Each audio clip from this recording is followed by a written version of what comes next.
छोट्या कुकरमध्ये किंवा एका पातेल्यामध्ये 2 चम्मच तेल, त्याच्यामध्ये जिरे आणि मोहरी, त्यानंतर चिमूटभर हिंग व्यवस्थित परतल्यानंतर यामध्ये 2 ते 3 लसूण पाकळ्या बारीक काप केलेला आणि मी घेतलेला आहे पालक, गाजर, टोमॅटो, वाटाणे हे सगळे भाज्या मिक्स केलेल्या आहेत। तुम्ही हव्या तेवढ्या भाज्या याच्यामध्ये ॲड करू शकता, बटाटे वगैरे ते सुद्धा मी तेलामध्ये घालून घेतलेलं आहे आणि व्यवस्थित मिक्स करून घेऊया।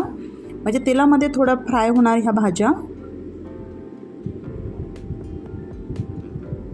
त्यानंतर याच्यात सुके मसाले आपण घालून घेऊया। गॅसची फ्लेम हाय ठेवावी, हाय किंवा मीडियम। हळद पावडर 1 चम्मच, लाल तिखट आपल्या आवडीनुसार कमी जास्ती करू शकता। मी 1 चम्मच लाल तिखट घातलेला आहे आणि 1 चम्मच किचन किंग मसाला, तुम्ही गरम मसालासुद्धा किंवा बिर्याणी मसाला, पुलाव मसालासुद्धा वापरू शकता। मी फक्त किचन किंग मसाला वापरलेला आहे।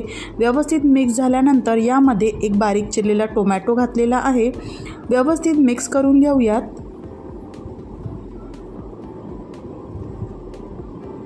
त्यानंतर यामध्ये आपण मूग डाळ आणि तांदूळ व्यवस्थित स्वच्छ धुवून असे ॲड करूया।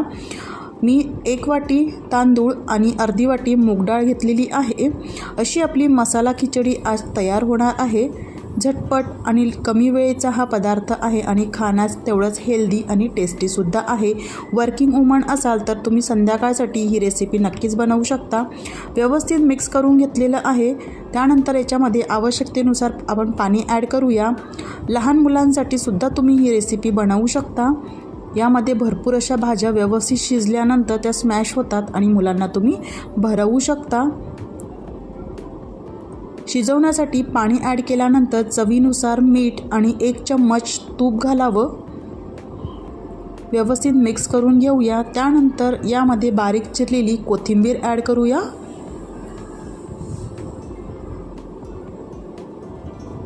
व्यवस्थित उकळी आल्यानंतरच आपल्याला याला झाकण लावायचं आहे, नाहीतर पांढरा भात खाली आणि मसाला सगळा वरती राहतो।